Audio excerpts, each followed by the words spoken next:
அனைவருக்கும் வணக்கம். விஜய் ஹர்திக் அப்படிங்கிற ஒரு யூடியூப் சேனலில் அசோக் ஸ்ரீநிதி என்ற நபர் இன்றைக்கி ஒரு லைவ் போட்டிருக்காரு. அந்த லைவில் என்னை பற்றியும் என்னுடைய சேனலை பற்றியும் புட்டு புட்டு வச்சுருக்காரு. ஸோ எனக்கே ரொம்ப ஷாக் ஆகிடுச்சு. அது பற்றின ஒரு வீடியோ தான் இது. அந்த வீடியோ பார்க்காதவங்க முதல்ல போய் பார்த்துட்டு வந்துடுங்க. அதுக்கப்புறம் தான் இந்த வீடியோ புரியும். ஸோ வீடியோக்குள்ளே போகலாம். அசோக் ஸ்ரீநிதி என்ற நபர் என் மீதும் எனது சேனல் மீதும் அந்த லைவில் பல குற்றச்சாட்டை வச்சுருக்காரு. அதுக்கு நான் விளக்கம் அளிக்கணும். நீங்கள் எல்லாம் நினைக்கிற மாதிரி நான் முகத்தை மறைச்சிக்கிட்டு வீடியோ போடணுங்கிற அவசியம் முதல்ல கிடையாது. என்னுடைய முதல் யூடியூப் சேனல் பேர் மிஸ்டர் அரைக்குடம். அந்த யூடியூப் சேனலில் கிட்டத்தட்ட 400 வீடியோக்கு மேலே நான் போட்டிருக்கேன். சரிங்களா? அந்த வீடியோ முழுக்க முழுக்க வீரப்பன் அவர்களுடைய வரலாறை வீடியோவை எடுத்து போடணும் அப்படின்னு சொல்லிட்டு 400க்கும் மேற்பட்ட வீடியோக்கள் அந்த சேனலில் போட்டிருக்கேன்.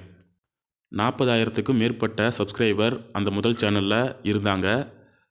மிஸ்டர் அரைக்குடம் அப்படிங்கிற நேமில் யூடியூப் சேனல் இருந்தனால அதே நேமில் ட்விட்டர்லேயும் இன்ஸ்டாகிராம்லேயும் ஒரு அக்கௌண்ட் ஓப்பன் பண்ணி அதில் நான் யூடியூப்பில் என்ன வீடியோ போடுறேனோ அது எல்லாமே பப்ளிஷ் பண்ணிட்டு வந்துட்டு இருந்தேன். மிஸ்டர் அரைக்குடம் யூடியூப் சேனலில் வீரப்பன் அவருடைய டாக்குமெண்ட்ரி போட்டதுனால நக்கீரன் அவர்களால் என்னுடைய சேனலுக்கு தொடர்ந்து ஸ்ட்ரைக் வந்துக்கிட்டே இருந்துச்சு. அதனால் என்னுடைய சேனல் யூடியூப்பில் இருந்து டெர்மினேட் பண்ணிட்டாங்க. மிஸ்டர் அரைக்குடம் யூடியூப் சேனல் டெர்மினேட் ஆனதுனால அந்த சேனலை ரெக்கவரி பண்ணணும் அப்படின்னு சொல்லிட்டு நான் தொடர்ந்து நக்கீரன் அவர்களுக்கு மெயில் மூலிமா ரெக்வெஸ்ட் வச்சேன். ஆனால் அவர் அதை அக்செப்ட் பண்ணலை. அதனால் என்னுடைய முதல் யூடியூப் சேனலான மிஸ்டர் அரைக்குடம் 2023 10வது மாதமே டெர்மினேட் ஆகிடுச்சு.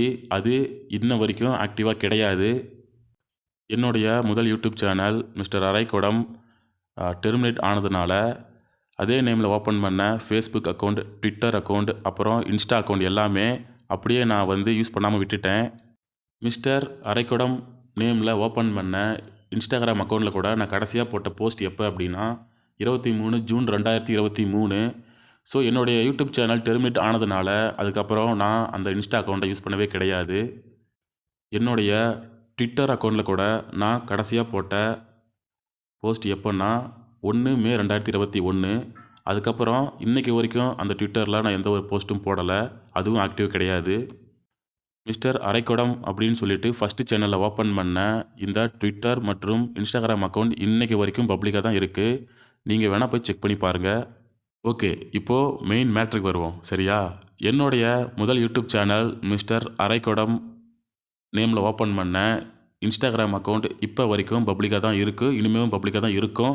நீங்கள் போய் செக் பண்ணி பாருங்கள். ஆன்டிவேரியன், சன்னி லியோன்லாம் ஃபாலோ பண்ணியிருக்கேன் அப்படின்னா ஃபாலோ பண்ணியிருக்கேன். நான் ஒத்துக்கிறேன், இல்லைன்னு சொல்லவே இல்லையே. இது எல்லாமே ஒரு வருஷத்துக்கு முன்னாடி.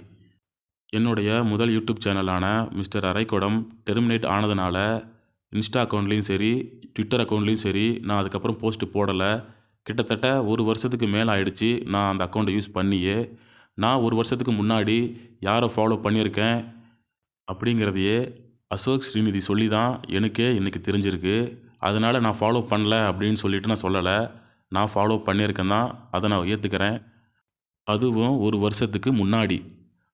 மிஸ்டர் அரைக்குடம் ட்விட்டர் அக்கௌண்ட்டை நான் யூஸ் பண்ணியிருந்தேன் அப்படின்னா குறைஞ்சது 5 ஃபாலோவர்ஸாவது எனக்கு இருந்திருப்பாங்க. ஆனால் எனக்கு இருக்கிறது ஒரே ஒரு ஃபாலோவர்ஸ் தான். அதுவும் அந்த ஃபாலோவர்ஸ் எப்படின்னு சொல்லிட்டு நீங்களே பாருங்கள். நான் இப்போது யூஸ் பண்ணாத ஒரு ட்விட்டர் அக்கௌண்ட்டு இப்போ வரைக்கும் பப்ளிக்காக தான் இருக்குது. அது யார் வேணால் ஃபாலோ பண்ணலாம். அவங்களுடைய கேரக்டர் எப்படி வேணால் இருக்கலாம். அதுக்காக அவங்களுடைய கேரக்டரு என்னுடைய கேரக்டரையும் ஒற்றுமைப்படுத்தி பேசுவது மிகவும் தவறு. இப்போது அசோக் ஸ்ரீநிதி என்ற நபருக்கு ஒரு ட்விட்டர் அக்கௌண்ட் இருக்குது. அந்த ட்விட்டர் அக்கௌண்ட்டில் எவ்வளவோ ஃபாலோவர்ஸ் இருக்காங்க. ஒவ்வொருடைய ஃபாலோவர்ஸுக்கும் ஒவ்வொரு குணம் இருக்கும். அதனால் ஃபாலோவர்ஸ் குணமும் அசோக் ஸ்ரீநிதி குணமும் ஒரே மாதிரி இருக்குன்னு சொல்லிட்டு நம்ம சொல்லிட முடியுமா? இன்னும் விளக்கமாக சொல்லணும் அப்படின்னா ஒரு தவறான நபர் அசோக் ஸ்ரீநிதியை ட்விட்டர் அக்கௌண்ட்டில் ஃபாலோ பண்ணுறாருங்கிறதுக்காக அசோக் ஸ்ரீநிதியும் தவறான நபர் என்று சொல்ல முடியுமா? மைவி3 ஆட்ஸ் ஸ்குவாட் அப்படின்னு சொல்லிட்டு ஒரு ட்விட்டர் அக்கௌண்ட் ஓப்பன் செஞ்சு அதில் ஒரே ஒரு போஸ்ட்டு தான் போட்டிருக்கேன். அதுவும் ஏப்ரல் 23. அதுக்கப்புறம் அந்த அக்கௌண்ட்டையும் நான் யூஸ் பண்ண கிடையாது. ஃபேஸ்புக்கில் மைவி3 ஆட்ஸ் அப்படின்னு சொல்லிட்டு ஒரு பப்ளிக் குரூப் ஒன்று இருக்குது. அந்த குரூப்பில் 23,000க்கு மேற்பட்ட மெம்பர்ஸ் இருக்காங்க. அந்த மைவி3 ஆட்ஸ் நேம் கொண்ட ஃபேஸ்புக் குரூப்பில் நானும் ஆக்டிவாக இருந்தேன். எப்போ அப்படின்னா ஏப்ரல், மே, ஜூன், ஜூலை அந்த மந்தில் அந்த குரூப்பில் நிறுவனத்திற்கு ஆதரவாக பேசி போஸ்ட் போடுவேன். அதுக்கப்புறம் அந்த ஃபேஸ்புக் குரூப்பில் வேறு யாராவது நிறுவனத்திற்கு எதிராகவும் சரி, நிறுவனத்திற்கு ஆதரவாகவும் சரி போஸ்ட் போட்டாங்க அப்படின்னா அந்த போஸ்ட்டு கீழே நான் கமெண்ட் பண்ணுவேன். அந்த மைவி3 ஆட்ஸ் நேம் கொண்ட குரூப்பில் நான் யூஸ் பண்ணுற என்னுடைய ஃபேஸ்புக் ஐடி இது தான். என்னுடைய நேம் அசோக் குமார். அசோக் குமாரும் அரைக்குடமும் ஒன்று தான். அந்த ஃபேஸ்புக் மைவி3 ஆட்ஸ் பப்ளிக் குரூப்பில் நான் போட்ட பதிவாக இருந்தாலும் சரி, அல்லது நான் கமெண்ட் செஞ்ச பதிவாக இருந்தாலும் சரி, நிறைய பேர் கெட்ட வார்த்தை பேசி கமெண்ட் பண்ணியிருப்பாங்க. நானும் அவங்களுக்கு கெட்ட வார்த்தை பேசி தான் ரிப்ளை கொடுத்துருப்பேன். நான் அதை ஒத்துக்கிறேன். எனக்கு ஒருத்தர் கெட்ட வார்த்தை பேசி கமெண்ட் பண்ணியிருந்தாரு அப்படின்னா, நான் அவங்களுக்கு கெட்ட வார்த்தை பேசி தான் ரிப்ளை கொடுத்துருந்தேன். நான் மட்டும் அதை பண்ணலை. அசோக் ஸ்ரீநிதி என்ற நபரும் கெட்ட வார்த்தை பேசி ரிப்ளை கொடுத்துருக்காரு. நீங்களே பாருங்கள். அந்த மைவி3 ஆட்ஸ் ஃபேஸ்புக் குரூப்பில் விஜய் ஹர்திக் என்ற நபரும் இருக்கார். அவரும் நிறைய போஸ்ட் போட்டிருக்காரு. அந்த ஃபேஸ்புக் மைவி3 ஆட்ஸ் பப்ளிக் குரூப்பில் நான் ரிப்ளை பண்ண கமெண்ட்ஸ், அப்புறம் நான் போட்ட போஸ்ட் எல்லாமே என்னுடைய நேமில் தான் இருக்கும். நான் ஃபேக் ஐடி கிரியேட் பண்ணியோ அல்லது அனாமஸ் மோடு ஆன் பண்ணியோ நான் போஸ்ட்டோ கமெண்டோ போடலை. அந்த ஃபேஸ்புக் குரூப்பில் என்னுடைய போஸ்ட்டுக்கும் கமெண்ட்டுக்கும் கெட்ட வார்த்தை பேசி யாராவது கமெண்ட் பண்ணியிருந்தாங்க அப்படின்னா நான் திரும்ப கெட்ட வார்த்தை பேசி தான் ரிப்ளை கொடுத்துருந்தேன். அந்த ஃபேஸ்புக் மைவி3 ஆட்ஸ் பப்ளிக் குரூப்பில் என்னுடைய பர்சனல் நம்பர் போட்டு ஒரு பொய்யான தகவலை சொல்லி ஒரு போஸ்ட் ஒன்று வந்துச்சு. அந்த போஸ்ட் இதுதான், நீங்களே பாருங்கள். நான் மைவி3 ஆட்ஸ் உறுப்பினர்களுக்கு மாதம் 5000 தரேன் அப்படின்னு சொல்லிட்டு என்னுடைய பர்சனல் ஃபோன் நம்பரை போட்டு ஒரு போஸ்ட் அனானமிஸாக யாரோ போட்டிருக்காங்க. அன்னைக்கு காலையில் என்னுடைய பர்சனல் மொபைல் நம்பர் போட்டு ஒரு பொய்யான தகவலை சொல்லி அனானமிஸாக ஒரு போஸ்ட் போடுறாங்க. அன்னைக்கு ஈவினிங் எனக்கு ஒரு நம்பர்லேருந்து வாட்ஸ்அப்பில் கால் வருது. அந்த நம்பர் இதுதான், நீங்களே பாருங்கள். எனக்கு வாட்ஸ்அப் மூலயமா இந்த நம்பர்லேருந்து மெசேஜ் பண்ணியிருக்காங்க. நான் அதுக்கு என்ன ரிப்ளை பண்ணியிருக்கேன்னு நீங்களே பாருங்கள். நீங்கள் யார், என்னுடைய நம்பர் எப்படி கிடச்சி அப்படின்னு சொல்லிட்டு கேட்குறேன். அதுக்கு அவங்க பதில் சொல்லவே இல்லை. அதுக்கப்புறம் நான் என்னுடைய மாவட்ட சைபர் கிரைம் டிபார்ட்மெண்ட்டுக்கு ஆன்லைனில் கம்ப்ளைண்ட் ரெஜிஸ்டர் பண்ணியிருக்கேன். நீங்களே பாருங்கள். ஜூலை 23 ஆன்லைனில் கம்ப்ளைண்ட் ரெஜிஸ்டர் பண்ணிவிட்டு அதுக்கு அடுத்த நாள் அவங்கக்கிட்ட ஃபோன் பண்ணி பேசிவிட்டு எனக்கு வந்த மெசேஜ், அதுக்கப்புறம் நான் ஃபேஸ்புக்கில் என்ன பதிவு போட்டிருந்தேன் அப்படிங்கிறதெல்லாம் பிரிண்ட் அவுட் எடுத்துகிட்டு நேரில் போய் அவங்கள பார்த்தேன். நான் நேரில் போயிட்டு என்கிட்ட இருக்கிற பிரிண்ட் அவுட் ப்ரூஃப் எல்லாம் கொடுத்துட்டேன். அதை பார்த்துட்டு சைபர் கிரைம் டிபார்ட்மெண்ட் என்கிட்ட என்ன சொன்னாங்க அப்படின்னா, உன்னுடைய விருப்பத்தின் பேரில் தான் அந்த ஃபேஸ்புக் குரூப்பில் ஜாயின் பண்ணியிருக்க. நீயும் போஸ்ட் போட்டு கெட்ட வார்த்தையில் பேசியிருக்க. உனக்கு எதிராகவும் நிறைய பேர் பேசியிருக்காங்க. அதனால் உன் மேலேயும் தப்பு இருக்குது. நீ அந்த ஃபேஸ்புக் குரூப்லேருந்து வெளியே வந்துரு.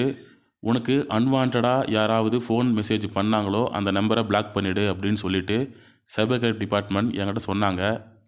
அதுக்கப்புறம் அந்த ஃபேஸ்புக் குரூப்லேருந்து நான் வெளியே வந்துட்டேன். இன்ன வரைக்கும் என்னால் அந்த ஃபேஸ்புக் குரூப்பில் ஒரு போஸ்ட் கூட போட முடியாது. ஏன்னா என்னுடைய ஐடி அந்த குரூப்பில் ரிப்போர்ட் ஆகிடுச்சு. என்னால் அந்த குரூப்பில் ஒரு போஸ்ட் கூட போட முடியாது. அந்த ஃபேஸ்புக் குரூப்லேருந்து நான் வெளியே வந்ததுக்கப்புறம் இன்றைக்கு வரைக்கும் நான் அந்த ஃபேஸ்புக் குரூப்பை யூஸ் பண்ணுறதோ, பதிவு போடுறதோ, கமெண்ட் பண்ணுறதோ கிடையாது. நீங்கள் வேணால் செக் பண்ணி கூட பாருங்கள். இந்த ஃபேஸ்புக் குரூப்பில் தான் அசோக் ஸ்ரீநிதி அவருடைய தாயாரை பற்றி தப்பாக பேசி போஸ்ட் போட்டிருக்காங்க. அது நான் தான் அப்படின்னு சொல்லிட்டு என் மேலே ஆதாரமற்ற ஒரு பொய்யான குற்றச்சாட்டை அவர் வைக்கிறாரு. அதுக்காக அவர் என்ன சொல்கிறார் அப்படின்னா, என்னுடைய முதல் யூடியூப் சேனல் நேமான மிஸ்டர் அரைக்குடம் நேமில் ஓப்பன் பண்ண இன்ஸ்டா அக்கௌண்ட் மற்றும் ட்விட்டர் அக்கௌண்ட்டில் நான் ஃபாலோ பண்ணுறவங்களையும் என்னை ஃபாலோ பண்ணுறவங்களையும் வச்சுக்கிட்டு நான் தான் அசோக் ஸ்ரீநிதி அவருடைய தாயாரை பற்றி தப்பாக பேசி தவறாக சித்தரித்து போஸ்ட் போட்டிருக்கேன் அப்படின்னு சொல்லிட்டு அவர் சொல்லியிருக்காரு. அந்த ஃபேஸ்புக் குரூப்பில் நானும் கமெண்ட் போட்டிருக்கேன், போஸ்ட் போட்டிருக்கேன். ஆனால் என்னுடைய கமெண்ட்டுக்கும் போஸ்ட்டுக்கும் எனக்கு யார் கெட்ட வார்த்தை பேசி கமெண்ட் பண்ணுறாங்களோ அவங்களுக்கு நான் கெட்ட வார்த்தை பேசி மட்டுமே ரிப்ளை பண்ணியிருக்கேனே தவிர, இந்த மாதிரி ஒருவருடைய தாயாரை கொச்சப்படுத்தி போஸ்ட் போடணுங்கிற கீழ்த்தரமான குணம் எனக்கு கிடையாது. அசோக் ஸ்ரீநிதி அவருக்கு நான் ஒன்று மட்டும் சொல்லிக்க விரும்புகிறேன். என்னுடைய சோசியல் மீடியா அக்கௌண்ட்டில் என்னை ஃபாலோ பண்ணுறவங்களையும் நான் ஃபாலோ பண்ணுறவங்களையும் வச்சுட்டு உங்கள் தாயாரை நான் தான் தப்பாக பேசியிருப்பேன்னு சொல்லி என்ன சொல்கிறீங்க. உண்மையாகவே நான் அது கிடையாது. இதை நான் அந்த வீடியோ மூலிமா ஓப்பனாக சொல்கிறேன். எனக்கும் ஃபேமிலி இருக்குது. எங்கள் வீட்லேயும் பெண்கள் இருக்காங்க. அதனால் நீங்கள் இந்த மாதிரி ஒரு பொய்யான குற்றச்சாட்டை என் மேலே சொல்கிறது எனக்கும் சரி என்னுடைய ஃபேமிலி மெம்பருக்கும் சரி மிகுந்த கஷ்டத்தை கொடுக்குது. என் மேலே சைபர் கிரைமில் புகார் கொடுத்துருக்கிறதா நீங்கள் சொன்னீங்க. உங்களுடைய விசாரணைக்கு நான் ஒத்துழைப்பு தரேன். ஏன்னா என் மேலே போடப்பட்ட இந்த பொய்யான புகாரை நான் இல்லைன்னு சொல்லிட்டு நிரூபிக்கணும். அதுக்காக மட்டும்தான். அப்புறம் அந்த அசோக் ஸ்ரீநிதி என்ற நபர் போலீஸ் ஸ்டேஷனில் என்னை பிடிச்சு உட்கார வச்சுருக்காங்க. ஒரு நாள் முழுக்க நான் ஸ்டேஷனில் இருந்தேன் அப்படின்னு சொல்லியிருந்தார். அதுக்காகவும் நான் விளக்கம் கொடுக்கணும். ஒரு சில நாட்களுக்கு முன்பாக என்னுடைய ஃபேமிலி மெம்பர்ஸ் மற்றும் ஃப்ரெண்ட்ஸுக்கு ஒரு பொய்யான தகவலை சொல்லி என்னை பற்றி விசாரிச்சிருக்காங்க. அது என்ன பொய்யான தகவல் அப்படின்னா, என்னுடைய ஃப்ரெண்டுக்கு ஃபோன் பண்ணி நான் ஆன்லைன் ஜாப்பில் அப்ளை பண்ணியிருக்கிறதாவும் அசோக் குமார் தான் மிஸ்டர் அரைக்குடம் யூடியூப் சேனல் வச்சுருக்கிறதாவும் பற்றி விசாரிச்சிருக்காங்க. அதுக்கப்புறம் என்னுடைய ஃபேமிலி மெம்பர்ஸ்க்கு ஃபோன் பண்ணி என்னுடைய ஃப்ரெண்ட் அப்படின்னு சொல்லி அவருடைய நம்பரை மிஸ் பண்ணிட்டேன். அவர் தானே அசோக் குமார், அவர் தானே யூடியூப் சேனல் வச்சுருக்காரு அப்படின்னு சொல்லிட்டு என்னுடைய ஃபோட்டோவை அனுப்பி அவங்கக்கிட்ட விசாரிச்சிருக்காங்க. அதுக்கப்புறம் அவங்களுக்கு எந்த நம்பர்லேருந்து ஃபோன் வந்துச்சோ அதே நம்பர்லேருந்து எனக்கு வாட்ஸ்அப் மூலயமா கருத்து மோதல் செய்யலாம்னு சொன்னீங்க, நேரில் வரேன் அப்படின்னு சொல்லிட்டு ஒரு மெசேஜ் வந்துச்சு. அதுக்கப்புறம் என்னுடைய ஃபோட்டோ மற்றும் ஃபேஸ்புக் ஐடியை எனக்கே அனுப்பி இது நீங்கள் தானா அப்படின்னு சொல்லிட்டு கேட்டாங்க.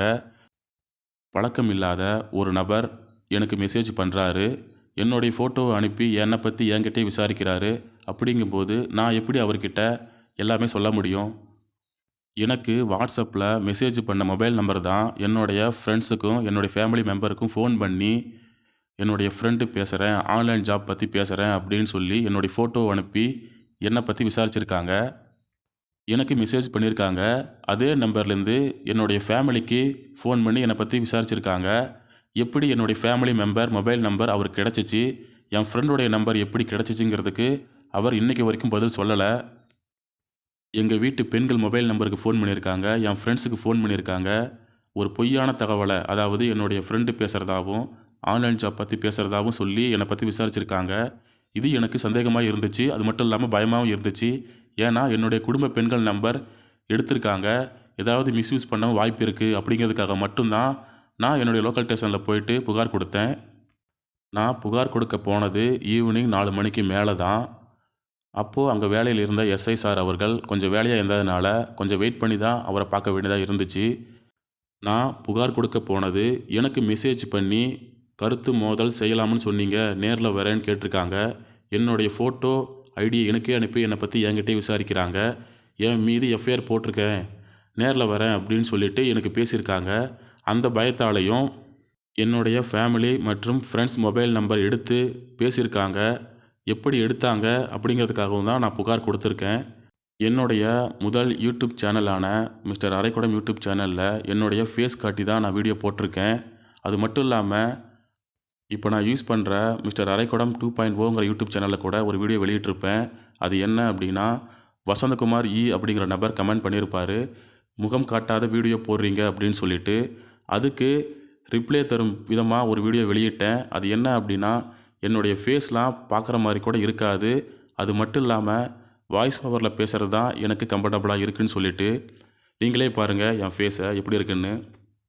அதுக்கப்புறம் விஜய் ஹர்திக் யூடியூப் சேனலில் இன்றைக்கி வெளியிட்ட லைவில் விஜய் என்ன சொல்லியிருப்பார் அப்படின்னா, மிஸ்டர் அரைக்குடத்தையும் அசோக் பற்றியும் அடுத்தடுத்து 2 வீடியோ வர உள்ளன அப்படின்னு சொல்லிட்டு சொல்லியிருக்காரு. நான் பயந்துட்டோ இல்லை பேர் தெரியாமல் வீடியோ போடணுங்கிறது கிடையாது. அரைக்குடம் தான் அசோக் குமார் தான் அரைக்குடம் 2.0. இப்போ நான் யூஸ் பண்ணுற ட்விட்டர் அக்கௌண்ட் இது தான். இதில் நான் போட்டிருக்க ட்வீட்டெல்லாம் பாருங்கள், உங்களுக்கு ஓரளவு புரியறதுக்கு வாய்ப்பு இருக்குது. என் மேலே ஏன் அசோக் ஸ்ரீநிதி பொய்யான குற்றச்சாட்டை வைக்கிறாரு அப்படின்னு. என்னுடைய பெயரை கெடுப்பதற்காக அசோக் ஸ்ரீநிதி இன்றைக்கி லைவில் என்ன சொன்னாரோ அதுக்கு விளக்கமாக ஆதாரத்தோட பதிலளித்து இந்த வீடியோவில் சொல்லியிருக்கேன். மேலும் அடுத்தடுத்து நமது சேனலில் வீடியோக்கள் வர உள்ளன, காத்திருங்கள். நன்றி, வணக்கம்.